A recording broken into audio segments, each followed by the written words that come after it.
MLA quota MLC సీట్లపై BC versus OC. కాంగ్రెస్లో 4 సీట్లపై ఇప్పటికే ఓసీ లీడర్ల కన్ను. ఒప్పుకునే పరిస్థితి లేదంటున్న బీసీ నేతలు కనీసం 2 సీట్లు ఇవ్వాల్సిందేనని పట్టు. ఓసీ నేతల తీరుపై బగ్గుమంటున్న బీసీ లీడర్లు తమకు పదవులు రాకుండా అడ్డుపడుతున్నారని ఆరోపణలు. రేసులో పలువురు ఎస్సీ ఎస్టీ మైనార్టీ నేతలు కూడా హైకమాండ్కు అగ్ని పరీక్షల సీట్ల కేటాయింపు. చూడండి, వచ్చే నెలలో జరగనున్న ఎమ్మెల్యే కోట ఎమ్మెల్సీ ఎన్నికల్లో మొత్తం 5 స్థానాల్లో కాంగ్రెస్కి 4 సీట్లు దక్కే అవకాశం ఉండడంతో ఆ పార్టీలోని సీనియర్లంతా పదవులపై కన్నేశారు. మండలిలోకి ఎంట్రీ ఇచ్చేందుకు ఇది చాలా ఈజీ మార్గం కావడంతో జోరుగా ప్రయత్నాలు చేస్తున్నారు. అయితే ఈ సీట్లపై ఎప్పటిలాగే పలువురు ఓసీ లీడర్లు ఖర్చు వేయగా సామాజిక సమీకరణల ఆధారంగానే ఎమ్మెల్సీ సీట్లు భర్తీ చేయాలనే డిమాండ్ బలంగా వినిపిస్తున్నది. ఇటీవల కులగణన చేయడంలో బీసీల లెక్కలు కూడా తేలాయి. బీసీలు ఏకంగా 56% ఉండడంతో ఆ వర్గం నేతల్లో ఆత్మవిశ్వాసం పెరిగింది. అదే ఎదురుగా కాంగ్రెస్లోని బీసీ నేతలు స్వరం పెంచుతున్నారు. తీన్మార్ మల్లన్న, అంజన్ కుమార్ యాదవ్ సొంత పార్టీలో కొందరు ఓసీ నేతల తీరుపై తీవ్ర స్థాయిలో విరుచుకుపడ్డారు. జనాభాలో సగానికి పైగా ఉన్న బీసీలను అణగదొక్కుతున్నారని చెప్పేసి మండిపడ్డారు.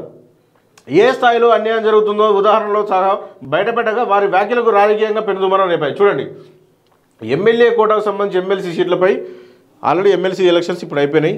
త్వరలో నెక్స్ట్ మంత్లో ఎమ్మెల్యే కోటాకు సంబంధించి ఎమ్మెల్సీలను దాదాపు 5 సీట్లు ఖాళీగా అవ్వడం వల్ల ఒక సీట్ అంటే కొంచెం టీఆర్ఎస్కు సంబంధించి వెళ్ళింది కాబట్టి ఇంకా 4 సీట్లు ఉంటాయి. ఈ 4 సీట్లలో ఖచ్చితంగా ఒకటి మజ్లిస్ వచ్చే అవకాశం, ఇంకా 3 సీట్లు ఖచ్చితంగా కాంగ్రెస్ వాళ్ళు తీసుకునే అవకాశం. ఈ 3 సీట్ల కోసము అక్కడ తర్జన భర్జన నెలకొన్నది.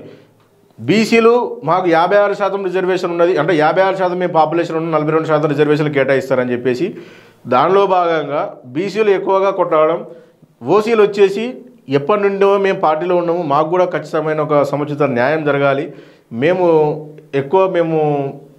గొప్ప క్యాస్ట్కు సంబంధించడంలో మేము గొప్ప వ్యక్తులం అని చెప్పేసి వాళ్ళకు వాస్తవానికి చెప్పాలంటే మీరు ఎవరైనా కావచ్చు, రిజర్వేషన్ ప్రకారము అక్కడ ఉన్న జనాభా తమాషా ప్రాతిపదికన బేస్ చేసుకొని మీరు అక్కడ మీ హైకమాండ్ ఎట్లయితే నిర్ణయిస్తుందో దాన్ని పెట్టుకొని మీరు దృష్టిలో ఉంటే బాగుంటుంది. దానివల్ల ఏమవుతుందంటే మీ దాంట్లో మీకే విచ్ఛిన్నం వచ్చే అవకాశం.